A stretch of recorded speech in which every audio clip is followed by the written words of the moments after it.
Woo! There we go. Thanks, guys. Wait, do you want to get the Sure.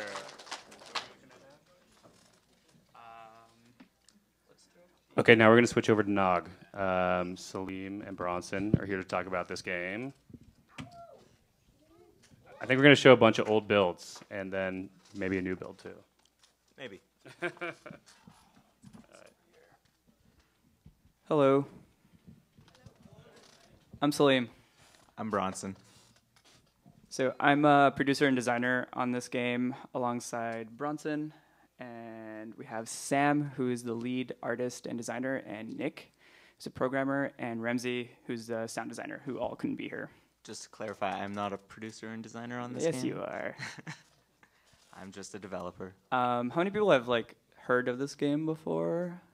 Oh, Jesus Christ. Okay, well, I'm going to make you all watch the trailer anyways. Is that this? Yeah. Cool. Fuck yeah. All right, we're going to skip the trailer.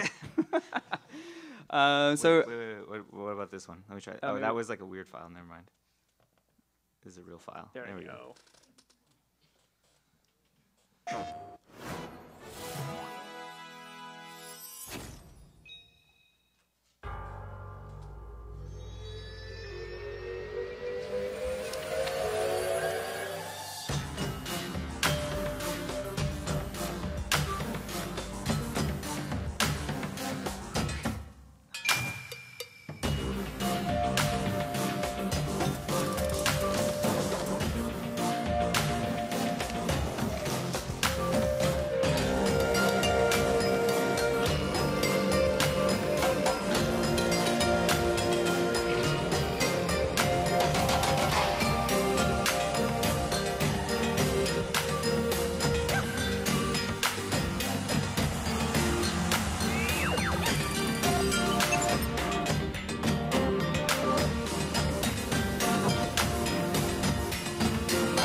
And that's the game. It's very obvious how you play it from that trailer.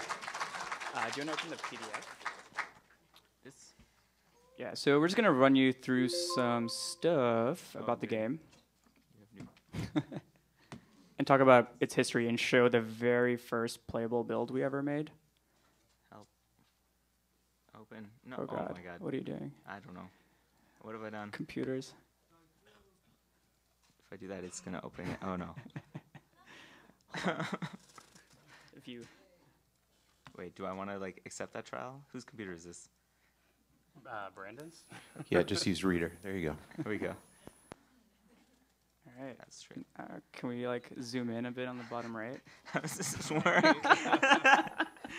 there. Wait. Is this Windows 8? Oh my God. There we go. All right. This is fine. So this is how the game first started. This is the first concept art Sam made for the game, and originally it was a 2D puzzle platformer, because that's what everyone wants to make for their first video game. If you scroll down a bit, you'll see some more art. And so in this game, you explore these forests, and you come across these giant heads that are floating in the forest, which you'll see in the next. Do you want to scroll? I can scroll. Yeah. Bro, do you even scroll? That's weird. That's so cool. Yeah, that one's really That cool. was a mistake, right? Is it supposed to have that on the background? Yeah, yeah. Okay. So you'd walk up to these heads and interact with them somehow, and I was like, and Sam wasn't part of co-op yet, and he was just asking us hey, do you want to make a game together? And I saw his art, and I was like, fuck yeah, we want to make a game together. But how about we drop the puzzle platformer and just make a game about those heads instead? And then we went and he started prototyping just concept art in 2D, and really wanted it. If you go down, yeah, really wanted it to be a DS game originally. That was the first pitch. And then we were just oh, that's really hard. We don't know how to get in touch with Nintendo at the time. This is all 2012, I believe. Yeah. But we started prototyping this actually in 2D, and it was a fucking disaster. So yeah, I was actually working on this on the side. Well, also, I don't remember what we were doing at the time. We were making a game called Skipping Stones at the time, Okay. Yeah. which you've all heard of, right? Yeah. And it was really hard because Sam is traditionally, he comes from a graphic design T-shirt specifically. Yeah, he had a T-shirt background? brand, and he like did all of his art in vector in like Adobe Illustrator. So that was his background. And he had never made a game before. And he had a strong vision for very like he wanted vectors to act like vectors should. Yeah, so and like that you could was really scale them and like squeeze and squash them and stuff. exactly. That was a lot of work to do in my spare time. Should go down. So This is some of the original 2D art for the game, which is actually how we still make levels now. He'll draw the levels out in Illustrator. But originally we had someone else modeling, and if you scroll down a bit more, I think you'll see, yeah, some more 2D art. We should just jump into a build now. okay. Yeah, so our process originally was like Sam would draw these sweet vector heads, and then he'd send it to his friend who would model them in 3D and add lights and fancy effects and stuff. Yeah, This one? yeah, and Burlington. This one? Yeah, Yeah. you got it. Nice. Do you want me to play? Yeah. Okay. Wait. Are you gonna talk to? Yeah. Good. Bronson doesn't want to be here. So this is the very first build we ever made of the game.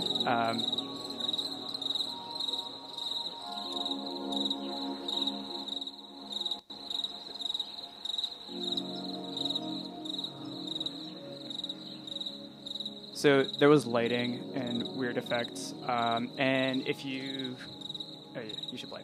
Yeah. Do you want to go on the inside? I do. There is a kid.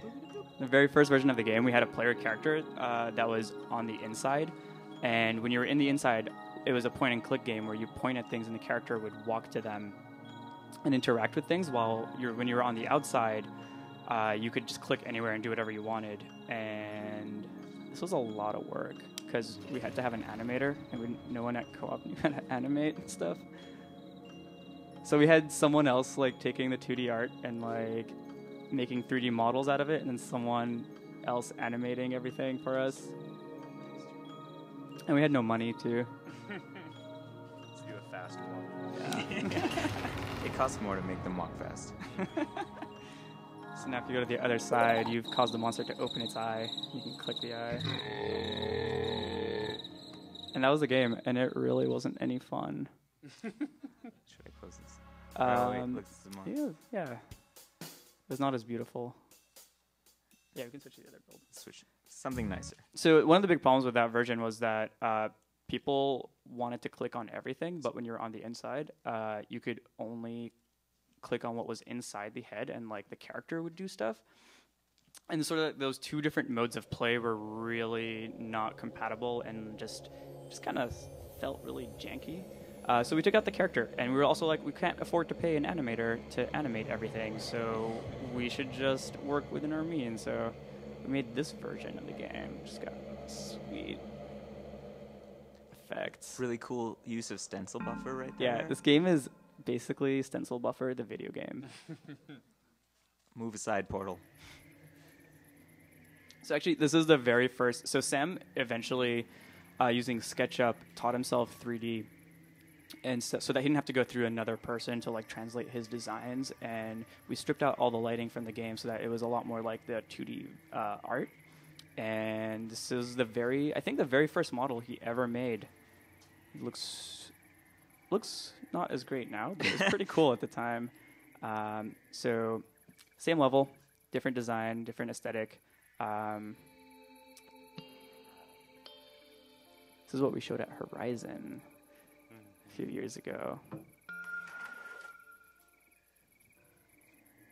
Oh yeah, there's a little secret in this level. There we go. So the game is really inspired by things like Polly Pocket or Mighty Max toys, which I don't know if you ever had them growing up, but they're really awesome. You open them up, and they have like a little world inside of them, and that's the whole like head plus inner world thing that we have going on. I just think like the way kids approach their toys and build like these fantasy worlds around them were super inspiring to us, and kind of what we're trying to achieve with this game.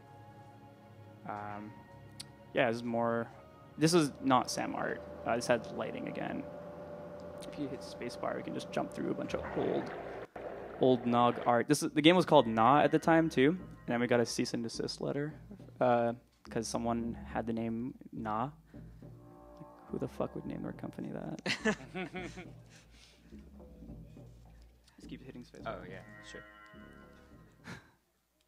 Oh, this is a cool one. Actually, this is like the first real use of stencil buffer. Gotta kick out that little worm. Also, the game felt like shit. Like, it's so hard to grab and rotate anything because we never worked on game feel.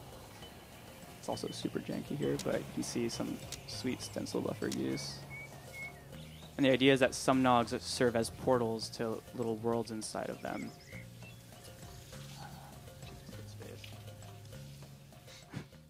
Nice. All right, let's jump to another build. Again. Yeah. Oh yes, this one was really sweet. It's cool. I just really like the music in this one. See that fish right there? Yeah. Did you make that fish? No.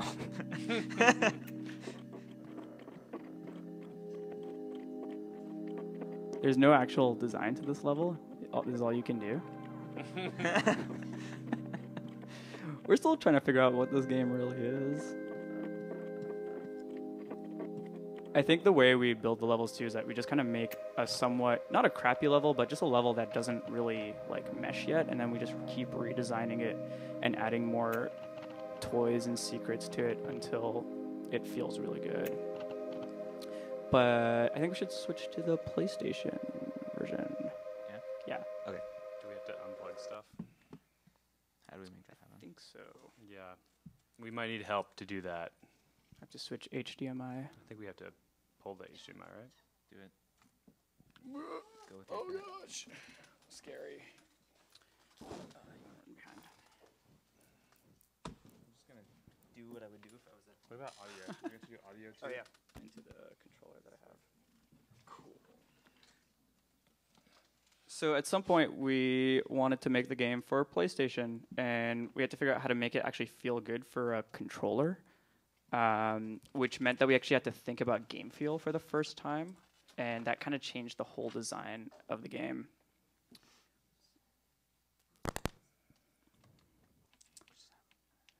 This is not the right controller.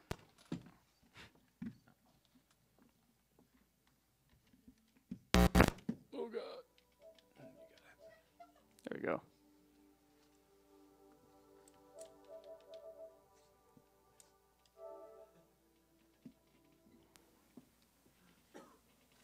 Can you bump the up on the PS4 a little bit? Yes, but I don't know how. Oh, actually, this is probably good. Sorry to interrupt. You can interrupt me anytime, Brandon. Hi, Brandon.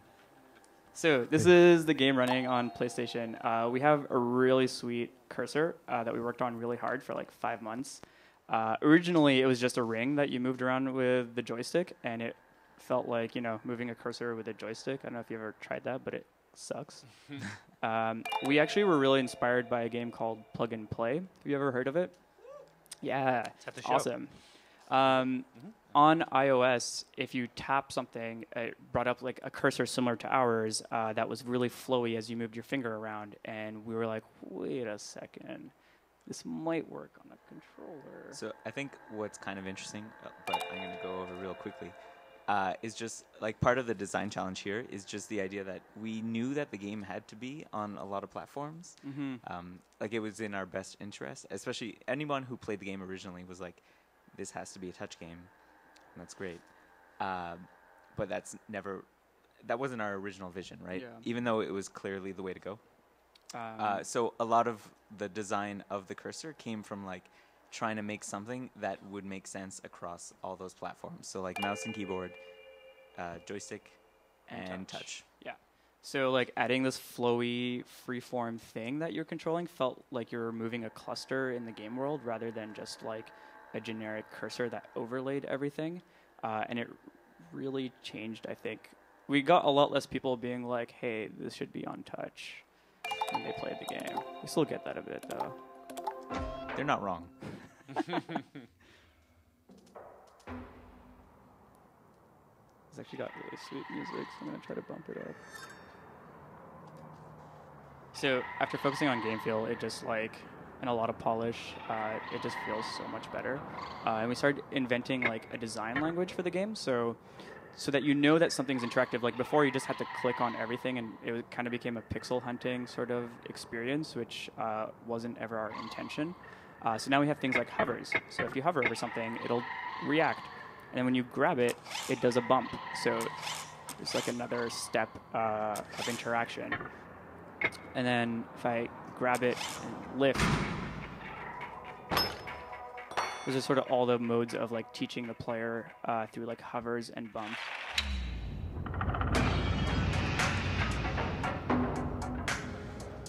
I wanted everyone to feel the drop there. Yeah, that's good. So the kid just turned into a ghost. If you don't know, this game is actually a game where you play a dead child. Bummer. This is a tutorial. I'm gonna skip through it really quick because we hate it. It's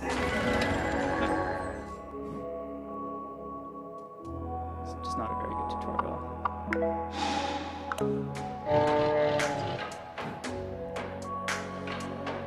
I do like the art a lot. What's cool also is that if you go on the inside, you see these kids playing the game, and that teaches you like what the interaction that you're supposed to do is. And every one of those kids is you.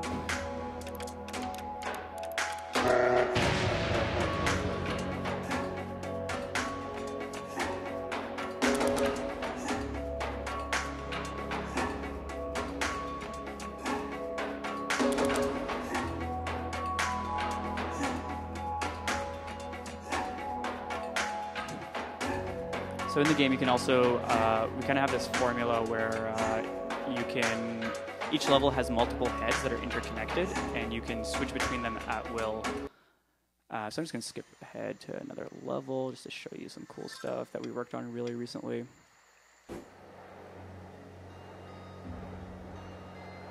This is the fireplace. Oh yeah. Shake trees. So everything is like really just sort of supposed to be reactive to the cursor, even if it's not part of the puzzle. I'm gonna make an animal pop out. Oh, I was saying press L1. Okay. So these heads are all connected to each other, and you have to solve each one to kind of progress in the main puzzle. So you start at the main head, and then there's these sort of side heads that that as you solve will unlock something on the main head. Let's see. This is another stencil buffer. Oh, super cool. Check that out.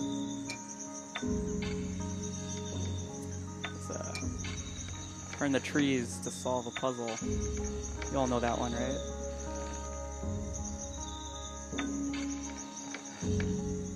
I'm not gonna actually solve it because I don't remember the solution.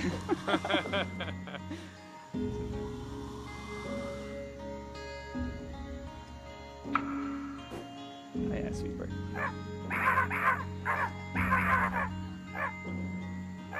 Sorry, the voice of our musician, Ramsey. So in this one, you have to like make the birds sing to bring out worms, but there's some birds that don't sing very well. There's a lot of like audio puzzles, and like audio design is actually like super integral to the game, and you have to be able to pay attention really closely to sound. And I really like that. I really like audio as a reward mechanism because I think it's often overlooked as a mechanic. Who's doing the music? It's Ramsey Kharoubi, an old high school friend of mine out of Rochester. He's doing an amazing job. He's a metal musician and is creating all this like soft, peaceful Zen music for us. So by doing that, I unlocked this thing. Yeah.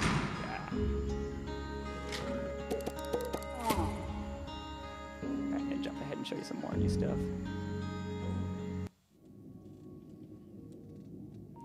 Here you can see the new art style of the same level that we showed before. Yeah.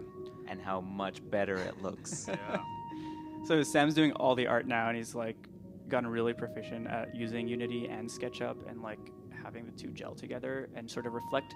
You know, when you look at it flat, it's like kind of like this nice clean vector, really smooth lines, and then you can rotate the stick and sort of see the depth come out.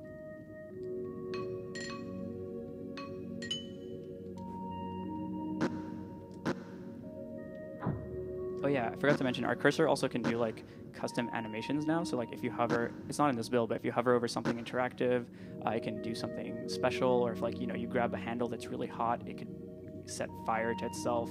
So we're really like trying to make everything feel really tactile and part of this little abstract world. Slim, can you talk a little bit about VR? I can talk about VR. Yeah, I don't know much. We're sort of early on in VR. So it's coming out for PS4 and PSVR at the same time. It's a lot more PSVR launch window game. And in VR, it's really cool because I think the game feels a lot more toy-like when you're wearing a headset, because you can kind of look at these little objects from all the angles and explore them, and they feel very small, and you feel like a giant kid. And I think that's really special. That's about as far as we are in VR right now. That's as much as I want to talk about it. This is a work in progress level, which I wanted to show everyone because it's super cool. Has the music from the last level in it.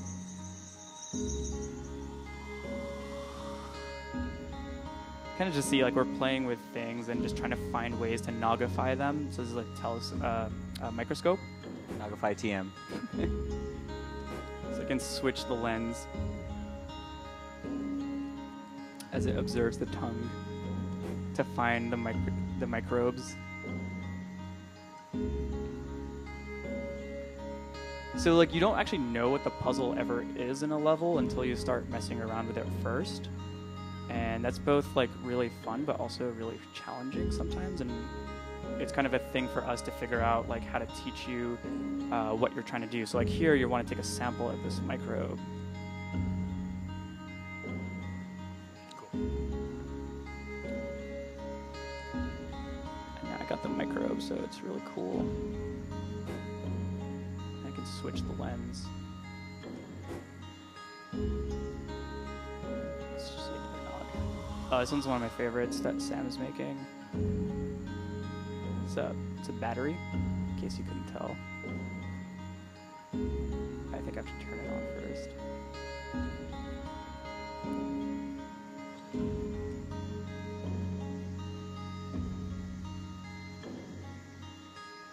Yeah, so you kind of just like mess around with stuff and play with things and just touch everything. A little bit too big, maybe. See, and then if you go on the inside, whoa.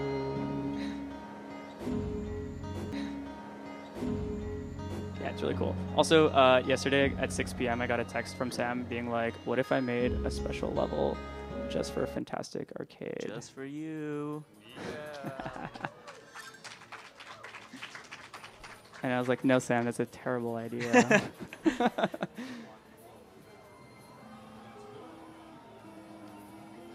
There we go. Little arcades and everything. Let's play the arcade machines. Yeah, Man, I love that game. yeah, the game's classic. Oh, Oh, there it is. Oh no!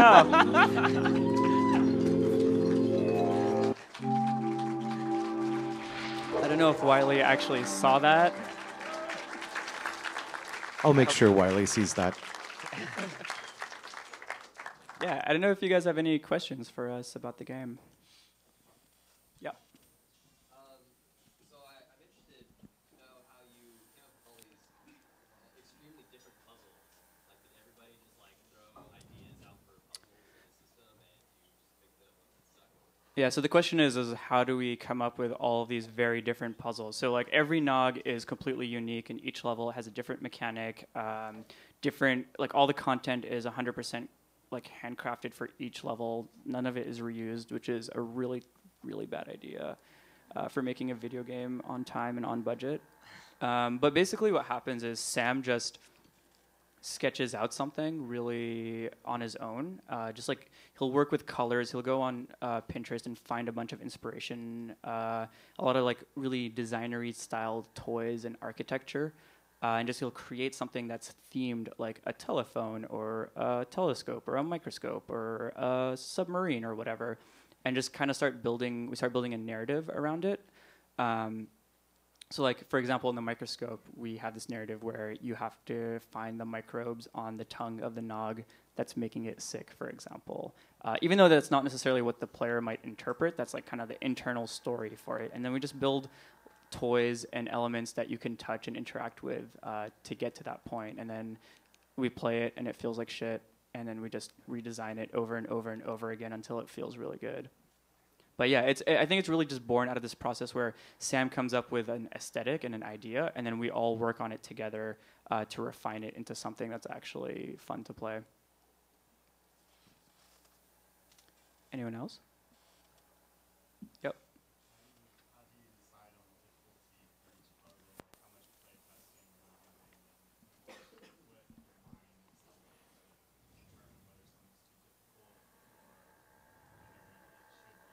Yeah, so the question is how do we decide like how difficult a level is? I think that's a really good question, and to be totally honest, I don't think we've figured that out yet.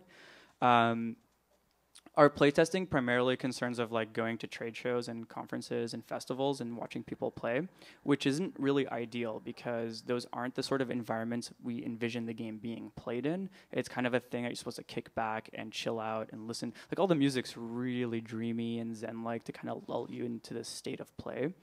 So we watch people struggle a lot oftentimes. A lot of that is like obvious, like, oh yeah, we need to add more feedback, more animations, and the more we do that, the faster people finish levels. But I think like our ultimate goal is sort of this like Pixar-esque approach of where we want kids to be able to play the game and have a really good time just messing around with stuff.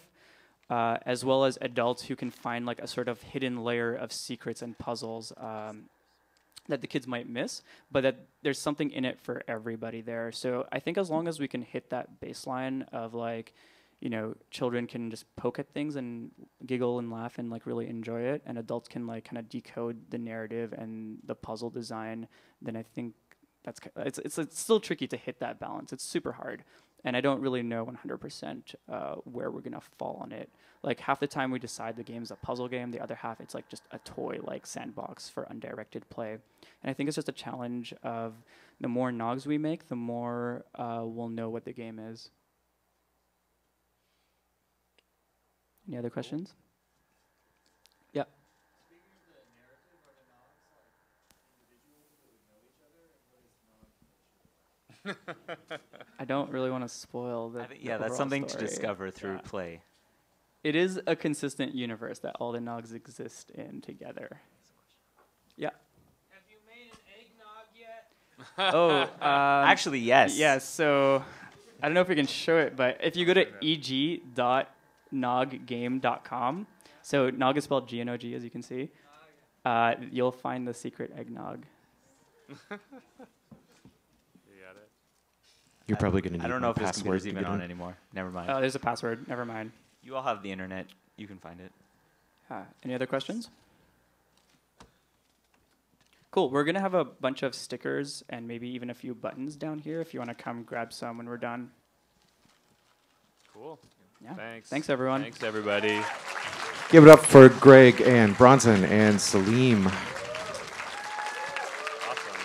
I thought it was first. We are going to do another one of our theater cleanings, so if everyone can file out in a very good systematic way. If you still have an open tab, make sure you settle that before you leave. Yeah, do that. We'll be back in just about 10 And minutes. let's keep the hallways clear. So if you're in the hallway, go to one side of the wall or the other. They bring big trays full of heavy things through there. They need room.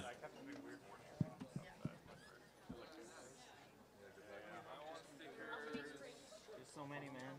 Wait. Saleem has something to tell you, man. Do I? Oh, I don't know. Yeah, dude. The controller in comes up on screen. I don't know who came up with that. Okay. Can we use this? Are you okay? I mean, everybody will. Yeah, it's like it's too good. Basic, It's that good, right? Yeah, it's a basic. Because everybody has the reflex, like press the X button. Oh, I don't. You look down. You need to have something there. Really good. Especially if you're gonna have a game that's not about like embodiment and you don't have legs and like you need like that one thing that anchors you. Many of them, I know. Sam actually modeled like a good There's something really magical about holding like a Tron like schematic view of the physical object you're actually holding. It, like the scale makes sense, but it's just lines. You're like, It's oh, really that's cool. so amazing. I think what we're gonna do is like actually model the PS4 as a Nog, like controller. Right. Yeah. Like you look and it just like I mean, stares it's at already you. a little face. Exactly, Like, yeah. It's right there. It looks so nice, man. I haven't seen, outside the trailer, like, the state of it. It's beautiful. I cannot wait. so much. Like, I cannot wait to see it in VR and, like, really Yeah, get close yeah. to it and have that Yeah. physicality to Are it. these new? Like, that's really gonna make it. I don't know. I'm not sure how new they are. When was the last time you guys We just have the I think they all came out at the same time. So. Right, that they're all like You in have the one same of them. space together. Right, cool. Doing karaoke and Yeah, I think we're gonna run dinner real quick and then. Yeah.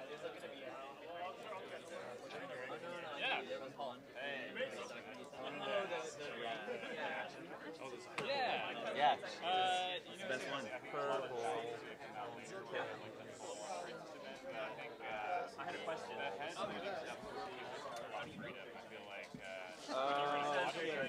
That's the Yeah, actually, it's really cool stuff to say. But when you're in,